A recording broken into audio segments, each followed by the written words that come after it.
Hello friends, जैसा कि आप थंबनेल देख रहे हैं कि आज मैं आपको बताने जा रहा हूं राज्यों का पुनर्गठन और देशी रियासतों का भारत में विलय। साथ में ही जेवीपी समिति दर आयोग के बारे में भी हम बात करेंगे।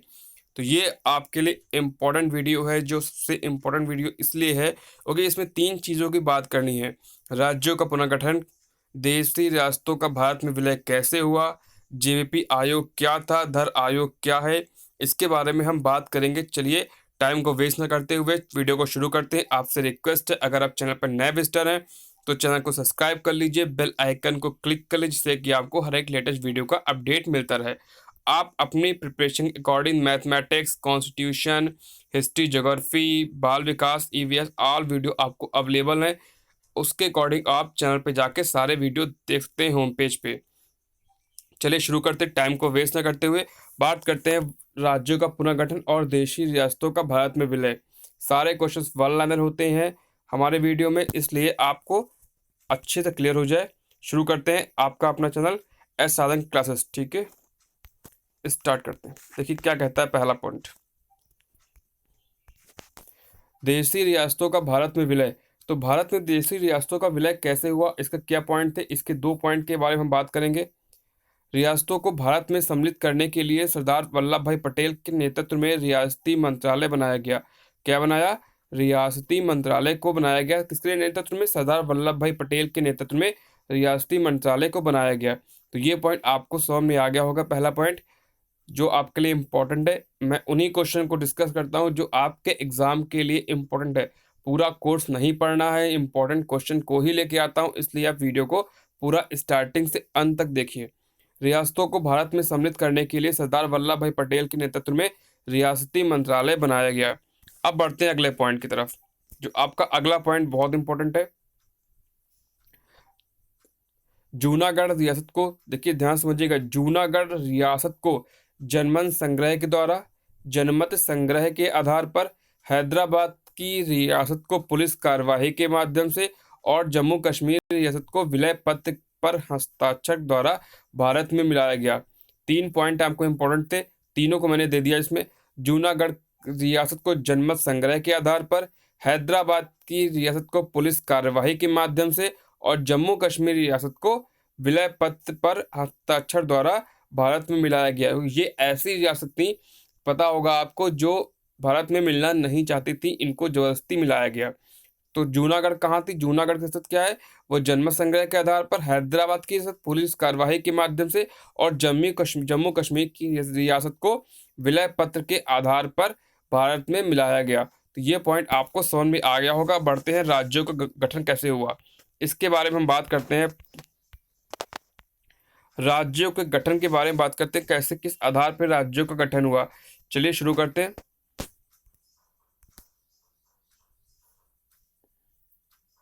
भाषा के आधार पर राज्यों का पुनर्गठन उचित है या नहीं? ठीक है, ध्यान समझिएगा। भाषा के आधार पर राज्यों का पुनर्गठन उचित है या नहीं, इसकी जांच के लिए संविधान सभा के अध्यक्ष राजेंद्र प्रसाद को इलाहाबाद उच्च न्यायालय के अवकाश प्राप्त की नियुक्ति की।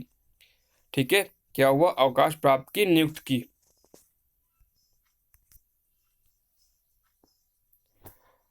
इलाहाबाद उच्च न्यायालय के अवकाश प्राप्त की नियुक्ति की। इस आयोग ने भाषा के आधार पर राज्यों के पुनर्गठन का विरोध किया।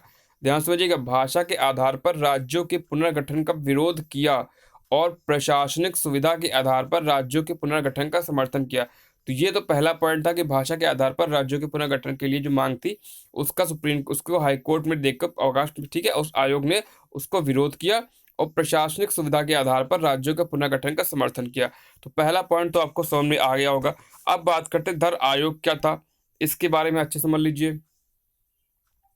धर आयोग के निर्णयों की परीक्षा करने के लिए कांग्रेस कार्य समिति ने अपने जयपुर अधिवेशन में डॉक्टर जवाहरलाल नेहरू, वल्लभ भाई पटेल और पिताम्बर सीतारामैया की एक समिति का गठन किया।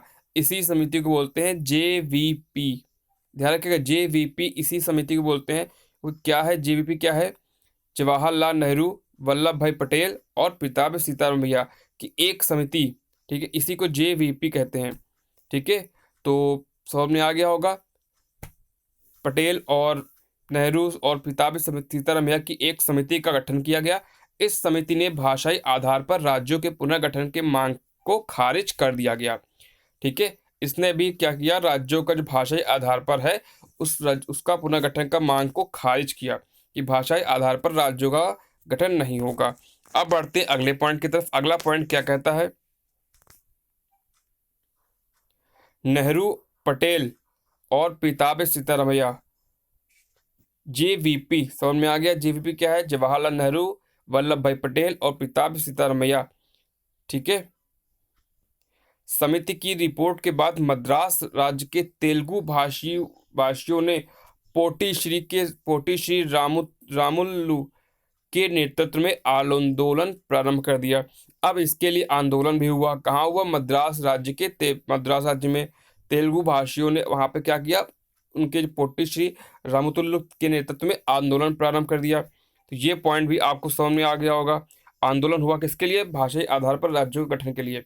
अब इसमें इंपॉर्टेंट क्या है, 58 दिन के आमरण अनशन के बाद 15 दिसंबर 1952 को रामुलु की मृत्यु हो गई। ठीक है, अब मृत्यु हो गई तो उसके लिए पता होगा कि क्या होना चाहिए। इसमें मृत्यु के बाद क्या किया गया, इसके बारे में हम बात करते हैं।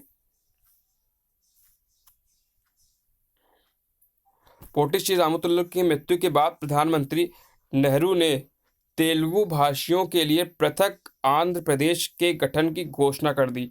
मतलब उनकी मृत्यु के बाद उसको भाषाई आधार पर आंध्र प्रदेश राज्य की घोषणा कर दी। भाषा के लिए पृथक आंध्र प्रदेश के गठन की घोषणा कर दी।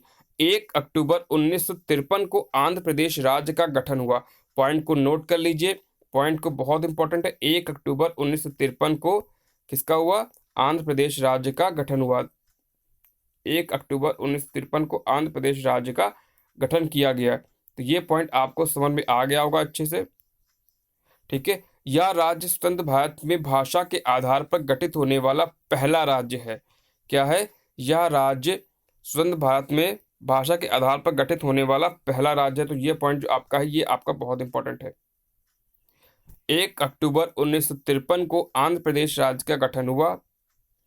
यह राज्य स्वतंत्र भारत में भाषा के आधार पर गठित होने वाला पहला राज्य था। उस समय आंध्र प्रदेश की राजधानी करनूल है, क्या थी, करनूल थी। अब क्या है, इसका आप कमेंट बॉक्स में हमें आंसर देंगे कि आंध्र प्रदेश की राजधानी क्या है। तो उस समय आंध्र प्रदेश की राजधानी करनूल थी। ठीक है, तो ये पॉइंट आपको समझ में आ गया। भाषाई आधार पर पहला कौन सा राज्य है, ये आपका कौन सा है, आंध्र प्रदेश राज्य बना। क्यों बना, इसके पीछे क्या कारण था, इसकी पूरी हमने व्याख्या कर दी। राज्य पुनर्गठन आयोग के अध्यक्ष फैजल अली थे। कौन थे, राज्य पुनर्गठन आयोग के अध्यक्ष फैजल अली थे। इसके अन्य सदस्य पंडित हृदय नारायण कुंजरू और सरदार के.एम. पाणिकर थे। कौन थे, के.एम. पाणिकर इसके अन्य सदस्य थे। तो राज्य पुनर्गठन आयोग के अध्यक्ष कौन थे, ये आपके फैजल अली थे। अब बढ़ते हैं अगले पॉइंट की तरफ। अगला पॉइंट देखिए, राज्य पुनर्गठन अधिनियम जुलाई 1956 के में पास किया गया। राज्य पुनर्गठन अधिनियम, पॉइंट को नोट कर लीजिए, राज्य पुनर्गठन अधिनियम जुलाई 1956 को पास किया गया। इसके अनुसार भारत में 14 राज्य एवं 6 केंद्र शासित प्रदेश स्थापित किए गए। 14 राज्य और 6 केंद्र शासित प्रदेश स्थापित किए गए। राज्य पुनर्गठन आयोग 1953 में गठित हुआ था। पॉइंट को नोट कर लीजिए, राज्य पुनर्गठन आयोग 1953 में गठित हुआ था, जबकि राज्य पुनर्गठन अधिनियम जुलाई 1956 में पास किया गया। दोनों में अंतर है, इस पॉइंट को नोट कर लीजिए, समझ लीजिए। राज्य पुनर्गठन आयोग 1953 में गठित हुआ, जबकि राज्य पुनर्गठन अधिनियम जुलाई 1956 में पास किया गया। इसके अनुसार भारत में 14 राज्य और 6 केंद्र शासित प्रदेश स्थापित किए गए। अब बढ़ते हैं अपने अगले पॉइंट की तरफ। अगला पॉइंट क्यों इंपॉर्टेंट है, क्योंकि पूरा पढ़ना है इसलिए आपको समझना होगा।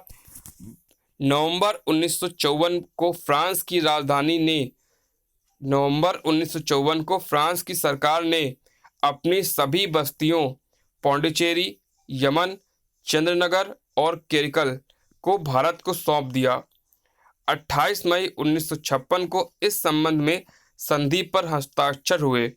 इसके बाद इन सभी को मिलाकर एक पौंडुचेरी संघ राज्य का गठन किया गया।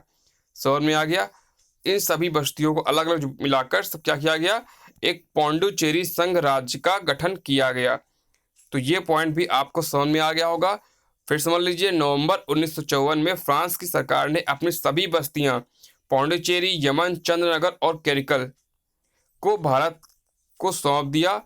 28 मई 1956 को इस संबंध में संधि पर हस्ताक्षर हो गए। इसके बाद इन सभी को मिलाकर एक पौंडुचेरी संघ राज्य का क्षेत्र का गठन किया गया। तो ये पॉइंट आपको अच्छे से क्लियर हो गया। अब बढ़ते हैं अपने अगले पॉइंट की तरफ। हमारा अगला पॉइंट क्या कहता है, इस पॉइंट को देखिए ध्यान से।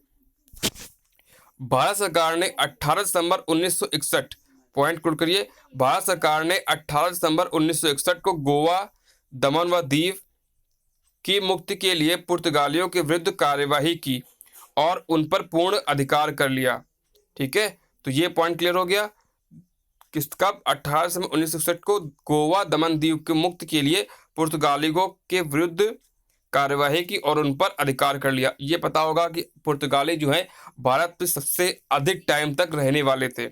तो 12वें संविधान संशोधन द्वारा गोवा, दमन व दीव को प्रथम परिशिष्ट में शामिल करके भारत का अभिन्न अंग बना दिया गया। तो ये क्लियर हो गया। भारत का अंग कैसे जुड़े, कब जुड़े? 18 दिसंबर 1961 को इनको करके पुर्तगालियों पर कार्यवाही के द्वारा पूरा अधिकार 12वें संविधान संशोधन द्वारा गोवा, दमन, दीव को प्रथम प्रतिशिष्ट शामिल करके भारत के अभिन्न अंग बना दिया गया। अगला पॉइंट देखिए, वर्तमान में भारत के 29 राज्य एवं 7 केंद्र शासित प्रदेश संघ राज क्षेत्र हैं। इन्हें ही संविधान की प्रथम अनुसूची में शामिल किया गया है। मैं यहाँ पे एक पॉइंट क्लियर कर देता हूँ। जो अभी बात है 370 जो हटा हुआ है जम्मू कश्मीर से, उसके पहले का नोट किया हुआ है। ठीक है, तो यहाँ पे क्या हुआ आप पता होगा, जम्मू एंड कश्मीर एंड लद्दाख 2 और केंद्र शासित प्रदेश बन गए। ठीक है, जो केंद्र शासित में आते हैं, तो इसलिए आपको समझ में आ गया होगा। वर्तमान समय में भारत में 29 राज्य, 9 केंद्र शासित प्रदेश है, इन्हें ही संविधान की प्रथम अनुसूची में शामिल किया गया है। लेह लद्दाख जो आपका है और जम्मू कश्मीर दोनों केंद्र शासित प्रदेश के रूप में अभी उभरे हैं। ठीक है, जब धारा 370 आपको हटाई गई है उसके बाद की बात है। अब बढ़ते हैं अगले पॉइंट की तरफ। क्षेत्रीय परिषद। क्षेत्रीय परिषद क्या है? भारत में 5 क्षेत्रीय परिषद है। क्या है? भारत में 5 क्षेत्रीय परिषद है। इनका गठन राष्ट्रपति के द्वारा किया जाता है और केंद्रीय गृह मंत्री या राष्ट्रपति द्वारा मनोनीत केंद्रीय मंत्री क्षेत्रीय परिषद का अध्यक्ष होता है। संबंधित राज्यों के मुख्यमंत्री उपाध्यक्ष होते हैं, जो प्रतिवर्ष बदलते रहते हैं या केंद्र राज्यों संबंधों को सुधारने में महत्वपूर्ण भूमिका निभाता है। कौन? क्षेत्रीय परिषद। फिर समझ लीजिए, भारत में 5 क्षेत्रीय परिषद हैं। इनका गठन राष्ट्रपति के द्वारा किया जाता है और केंद्रीय गृह मंत्री या राष्ट्रपति द्वारा मनोनीत केंद्रीय मंत्री क्षेत्रीय परिषद का अध्यक्ष होता है। कौन होता है? राष्ट्रपति या केंद्रीय गृह मंत्री द्वारा मनोनीत केंद्रीय मंत्री राष्ट्रीय परिषद का गठन अध्यक्ष होता है। संबंधित राज्यों के मुख्यमंत्री उपाध्यक्ष होते हैं, जो प्रतिवर्ष बदलते रहते हैं या केंद्र और राज्य के संबंधों को सुधारने के लिए महत्वपूर्ण भूमिका निभाते हैं। अब एक पॉइंट और समझ लीजिए यहाँ पे, ये पॉइंट भी आपके लिए इंपॉर्टेंट है। क्षेत्रीय परिषद को 1956 के राज्य पुनर्गठन अधिनियम के तहत स्थापित किया गया था। कब किया गया था? क्षेत्रीय परिषद को 1956 के राज्य पुनर्गठन अधिनियम के तहत स्थापित किया गया था। अतः ये संवैधानिक निकाय है, किंतु ये संवैधानिक निकाय नहीं है। ये पॉइंट समझ में आ गया होगा आपको। अब बढ़ते हैं अपने अगले पॉइंट की तरफ। नए राज्यों के गठन की बात कर लेते हैं। ये समझ लीजिए, नए राज्यों का गठन क्या कहता है आपसे, कब कौन सा राज्य हुआ, इसके बारे में बात करना जरूरी है। देखिए, पहला पॉइंट क्या है? आंध्र प्रदेश। आंध्र प्रदेश राज्य कब हुआ, इसके बारे में मैंने आपको ऊपर बता दिया। 1 अक्टूबर 1953 को आंध्र प्रदेश राज्य की स्थापना हुई थी भाषा के आधार पर। ठीक है, क्यों हुई थी, इसका रीज़न क्या था, आपको उसमें बता दिया। पौंडुचेरी के बारे में आपको क्यों अनशन हुआ, कैसे हुआ। ठीक है, दूसरा क्या है? महाराष्ट्र। महाराष्ट्र और गुजरात दोनों अलग हुए। 1 मई 1960 को 2 राज्य बने, महाराष्ट्र और गुजरात। आंध्र प्रदेश के बाद क्या है? महाराष्ट्र और गुजरात। ठीक है, 1 मई 1960 को महाराष्ट्र और गुजरात। अगला पॉइंट है कौन सा है? नागालैंड। चौथा कौन सा है? नागालैंड। नागालैंड की बात कब है? 1 दिसंबर 1963। ठीक है, 1 दिसंबर 1963 को नागालैंड का स्थापना हुई। अगला कौन सा है? हरियाणा। ठीक है, पंजाब और हरियाणा पता होगा। 1 नवंबर 1966 को हरियाणा राज्य की स्थापना हुई। ठीक है, कब हुई? 1 नवंबर 1966 में हरियाणा की स्थापना। हिमाचल प्रदेश 25 जनवरी 1971 को हिमाचल प्रदेश बना। ठीक है, 25 जनवरी 1971। उसके बाद जो आपको पॉइंट है, यहाँ पॉइंट समझना होगा, 3 पॉइंट आपके लिए इंपॉर्टेंट है। मेघालय, मणिपुर, त्रिपुरा, ये 21 जनवरी 1972 को अस्तित्व में आया। ठीक है, इनकी स्थापना कब हुई? 21 जनवरी 1972 को 3 राज्य मेघालय, मणिपुर, त्रिपुरा। तो ये पॉइंट भी आपको क्लियर हो गया। 10वां कौन सा है? सिक्किम। सिक्किम कब हुआ? 26 अप्रैल 1975 को सिक्किम राज्य की स्थापना हुई। एक नया राज्य जो है सिक्किम बना। अब बढ़ते हैं अगला पॉइंट पे। मिजोरम। मिजोरम क्या है? 20 फरवरी 1987 को मिजोरम की स्थापना। ये पॉइंट पूछा जाता है आपसे, तो इस पॉइंट को नोट कर लीजिएगा। अरुणाचल प्रदेश 20 फरवरी 1987। 2 पॉइंट, अरुणाचल प्रदेश और कौन सा? मिजोरम। अब बढ़ते हैं, अब गोवा की बात करते हैं। गोवा की मैंने अभी बता दिया आपको, 25वां राज्य गोवा बना 30 मई 1987। ये जो पॉइंट आपके बताने जा रहा हूँ ये आपके लिए बहुत इंपॉर्टेंट है। ठीक है, तो 25वां कौन सा है? ये 30 मई 1987 को 25वां राज्य बना गोवा। 26वां, 27वां, 28वां, 29वां पूछा जाता है 27वां राज्य कौन सा है या 26वां राज्य कौन सा है, तो ये पॉइंट आपको ध्यान रखना होगा। 26वां कौन सा राज्य? 26वां आपका राज्य कौन सा है? ये आपका है छत्तीसगढ़। छत्तीसगढ़ 26वां राज्य है। ये 1 नवंबर 2000 को, सन 2000 को अस्तित्व में आया। ठीक है, 1 नवंबर सन 2000 को अस्तित्व में कौन सा है? 26वां राज्य। और 27वां राज्य कौन सा है? 27वां राज्य आपका उत्तराखंड है। कौन सा है? उत्तराखंड। ये कब बना? ये आपका 9 नवंबर 2000 को अस्तित्व में आया। और अगला कौन सा है? ये आपका 28वां राज्य है झारखंड। झारखंड कौन सा है? ये 15 नवंबर 2000, सन 2000 को। अब बढ़ते हैं, जो आपका मेन इंपॉर्टेंट पॉइंट है वो तेलंगाना है, जो सबसे पहले आपने अस्तित्व में आया। ये है आपका 2 जून 2014 को, जो तेलंगाना राज्य की स्थापना हुई। 29वां राज्य आपका तेलंगाना 2 जून 2029 को। तो ये जानकारी मैंने आपको दी। अगर वीडियो अच्छा लगे तो वीडियो को लाइक करिए, चैनल को सब्सक्राइब करिए। आपका अपना channel SRN classes. Thank you.